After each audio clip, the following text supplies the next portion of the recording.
आज के वीडियो का टॉपिक है क्रमचय और संचय। इन दोनों के बेसिक्स के बारे में पढ़ेंगे और हम क्रमचय को आगे विस्तार से पढ़ेंगे। पहले क्रमचय और संचय के बेसिक के बारे में पढ़ेंगे, फिर क्रमचय और संचय का आगे विस्तार से पढ़ेंगे।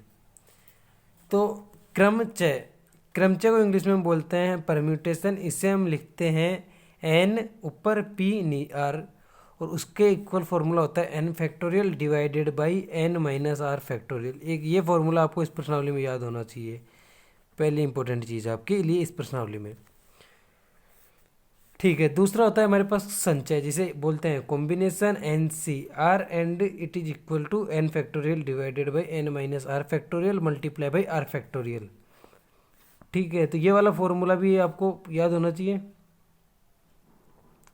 अब आगे बात करते हैं कि क्रमचय और संचय का यूज क्या है। क्रमचय को हम यूज करते हैं सेलेक्शन करने के लिए प्लस अरेंजमेंट। आपको बताऊंगा आगे मैं ये क्या है। वैसे ये डराने के लिए ही है, सिलेक्शन प्लस अरेंजमेंट, जैसा कि सब बताते हैं। और संचय मैं आपको बिल्कुल बेसिक तरीके से पढ़ाऊंगा। और संचय होता है हमारे पास सेलेक्शन करने के लिए या फिर चूज करने के लिए। आपको यूट्यूबर्स पढ़ाते हैं कि क्रमचय को यूज करो आप अरेंजमेंट के लिए, संचय को यूज करो सिलेक्शन के लिए। ठीक है, मैं बता रहा हूँ सिलेक्शन प्लस अरेंजमेंट, जैसा आपको आगे कोटा में पढ़ाया जाता है। तो एनपीआर का फॉर्मूले में और एनसीआर के फॉर्मूले में भी एक रिलेशन है, जो मैंने यहाँ पे गलत लिखा हुआ है कि एनपीआर होता है NCR multiply by r factorial. NPR equals to NCR multiply by r factorial. आपको ये भी क्या होना चाहिए, याद होना चाहिए। और हम जब आगे क्वेश्चन करते हैं कॉम्पिटिशन एग्जाम्स के लिए, जेई मेंस के लिए, एडवांस के लिए, तो हम एनपीआर के फॉर्मूले को बिल्कुल कम यूज करते हैं। हम केवल एनसीआर के फॉर्मूले को यूज करते हैं, क्योंकि हमें पता है NCR multiply by r factorial NPR हो जाएगा। तो हम एक ही चीज़ पढ़ रहे हैं ना, एनसीआर पढ़ ले, एनपीआर पढ़ने की क्या ज़रूरत है।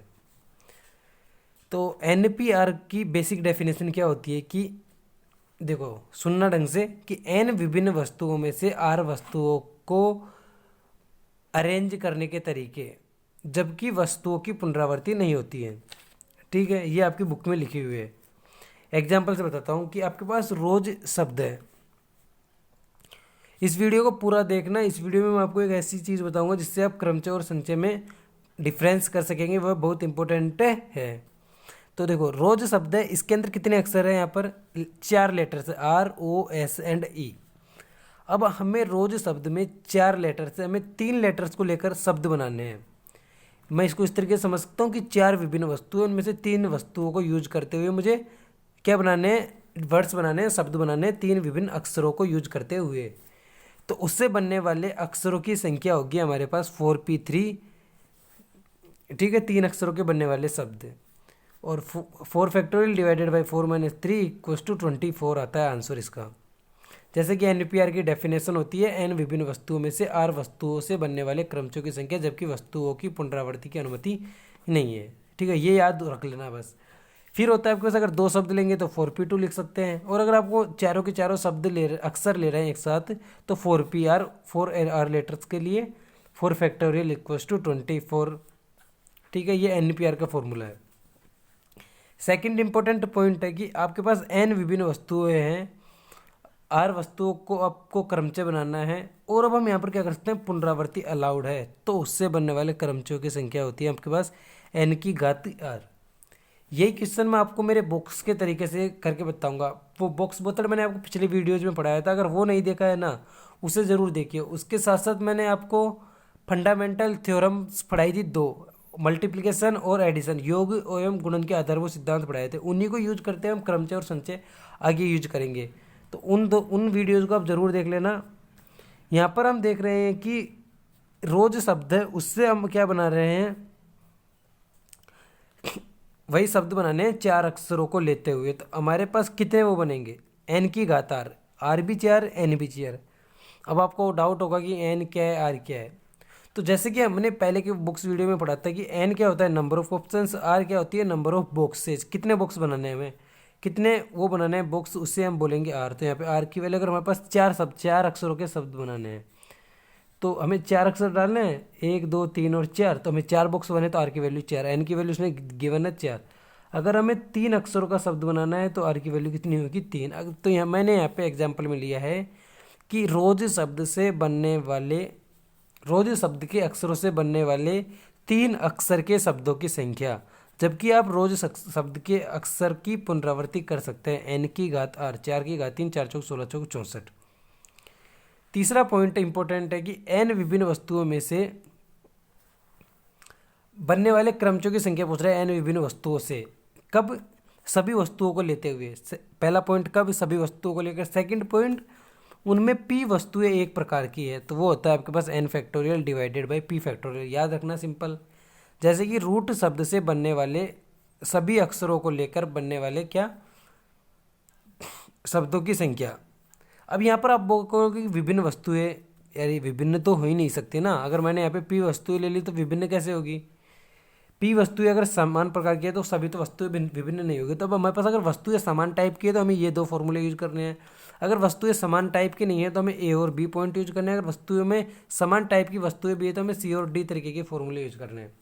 आप इन वीडियोज़ को देखते जाओ, अगर समझ में नहीं आता है ना तो आपको आगे के वीडियोज़ में मैं इसी तरीके से पढ़ाऊँगा कि आपको सारे कंसेप्ट क्लियर हो जाएंगे। मैं आपको वृत्तीय क्रमचय, ग्रुपिंग सब पढ़ाऊँगा। अभाज्य संख्या, अंत में जीरो, किसी भी 100 फैक्टोरियल के अंत में जीरो की संख्या याद करना, सब कुछ पढ़ाऊँगा। तो रूट के अंदर आपके पास हो गए एन की वैल्यू थी 4, क्योंकि हमारे पास 4 अक्षर थे और हमारे पास पी क्या है 2 बार रिपीट कर रहा है, तो मैंने लिख दिया 4 फैक्टोरियल डिवाइडेड बाई 2 फैक्टोरियल, जो आपके पास इक्वल टू आता है 12। एक और कि जब आपके पास P1 वस्तुएं एक प्रकार की है, P2 वस्तुएं एक प्रकार की है, P3 वस्तु एक प्रकार की है, सेम टाइप की है, तो आपके पास होता है n फैक्टोरियल। ये इसी का जनरलाइज फॉर्म है। अब हर किसी से डिवाइड कर दो P1 P2 P3 Pk factorial से। जैसे कि इलाहाबाद शब्द से, इस पे ध्यान मत देना अभी, इलाहाबाद शब्द से बनने वाले शब्दों की संख्या, जबकि हमने सभी अक्षरों को एक साथ लिया है। मैंने बोला इसमें सभी अक्षरों को एक साथ लेना था। तो इलाहाबाद के अंदर ए रिपीट हो रहा है 4 बार, एल 2 बार, एच 1 बार, बी 1 बार, डी 1 बार। तो आपको क्या करना है, पहले इसके अंदर टोटल वर्ड्स काउंट करने हैं। ये गलत है। कितने हैं? 1 2 3 4 5 6 7 8 9। तो 9 फैक्टोरियल। ए कितने बार है? 4 बार। 4 फैक्टोरियल। एल कितने बार है? 2 फैक्टोरियल। ठीक है। अब इसको आपको सॉल्व कर लेना। कैसे? 9 गुणा 8 गुणा 7 गुणा 6 गुणा 5 गुणा 4 factorial divided by 4 factorial multiply by 2 factorial. 4 factorial से 4 फैक्टोरियल कैंसिल। 2 फैक्टोरियल है तो इससे काट दीजिए 4 बार, तो ये आपके पास आता है 7560। तो इस तरीके से आप क्या कर सकते हैं, इन टाइप्स की क्वेश्चंस को सॉल्व कर सकते हैं। अब मैंने बोला था आपसे कि पहले कि अगर आप वीडियो क्लास तक देखेंगे तो मैं आपको बताऊंगा कि क्रमचय और संचय कहाँ यूज करना है, तो मैं अभी वो बताता हूँ आपको। अब हम देख रहे हैं कि हमें क्रमचय और संचय की आइडेंटिफिकेशन कैसे करनी है। तो देखो कि पहले मैंने बताया कि क्रमचय अरेंज करना है, जबकि संचय सेलेक्शन करना है। इसे आप भूल जाओ, इससे कोई मतलब नहीं है। अब मैं आपको क्या करना है कि किसी भी समूह के क्रमचय निकालने के लिए आपको उसका विपरीत करके देखना है। मैं समझाता हूँ। जैसे आप किसी शब्द से शब्द के अक्षरों से बनने वाले शब्द निकाल रहे हैं ना, तो आपने जैसे ए बी सी से 3 सभी अक्षरों को लेकर बनने वाले शब्द बोल रहा है, निकालने को बोल रहा है, तो आपको क्या करना है कि सिंपल यहाँ पर A B C, A C B, B A C, एक एग्जाम्पल ले लो जैसे ए बी सी, और मैंने यहाँ पे इसका अपोजिट ले लिया, रिवर्स ले लिया सी बी ए। अब आप बताओ इन दोनों को हम अलग शब्द काउंट करेंगे या सिंगल? सोच के बताओ। काउंट तो हमें अलग ही शब्द करना पड़ेगा ना। हमें बोला है कि अर्थपूर्ण लो या अर्थहीन लो, तो उस वाले केस में अगर हम इन्हें अलग अलग काउंट कर रहे हैं तो हमें वहाँ पे क्रमचय यूज करना है। ठीक है। और अगर हम उन्हें सेम काउंट कर रहे हैं, दोनों को एक ही काउंट कर रहे हैं, तो हमें वहाँ पे संचय यूज लेना है। ठीक है। तो शब्दों के केस में आपको समझ में पता चल गया कि क्रमचय यूज लेना है। अब संख्याओं के केस में 1 2 3, 3 अंकों से बनने वाली कोई संख्या ली मैंने 1 2 3, इसका अपोजिट किया 3 2 1। दोनों क्या है? सेम है अलग है? सोचो, अलग है। तो आपको यहाँ पे क्या यूज करना है? क्रमचय। ठीक है। एक मैंने सर्किल लिया, इस पे 2 पॉइंट लिए कुछ ऐसे, एक मैंने जीवा बना दी ए बी। अब बताओ ए बी जीवा और बी ए जीवा अलग अलग है, एक है? ए बी और बी ए दोनों जीवा एक ही है। अगर दोनों जीवा एक ही है ना, तो मैंने बताया अलग अलग हो तो हमें क्रमचय यूज करना है। अगर दोनों एक ही है तो हमें यूज करना है संचय। एक और एग्जाम्पल कि आपके पास 3 प्लेयर है एक्स वाई और जेड, हमें दो दो की क्या बनानी है, टीम बनानी है। तो मैंने एक टीम बनाई एक्स वाई प्लेयर की और एक टीम बना दी वाई और एक्स प्लेयर की। बताओ दोनों टीम एक है या अलग है? आपको अपने आप से पूछना है कि दोनों टीम एक है अलग है। अलग है, अलग है तो हमें आप वो सॉरी अलग क्यों है, एक ही है, कन्फ्यूज़ हो गया ना। तो हमें यहाँ पे यूज करना पड़ेगा संचय का।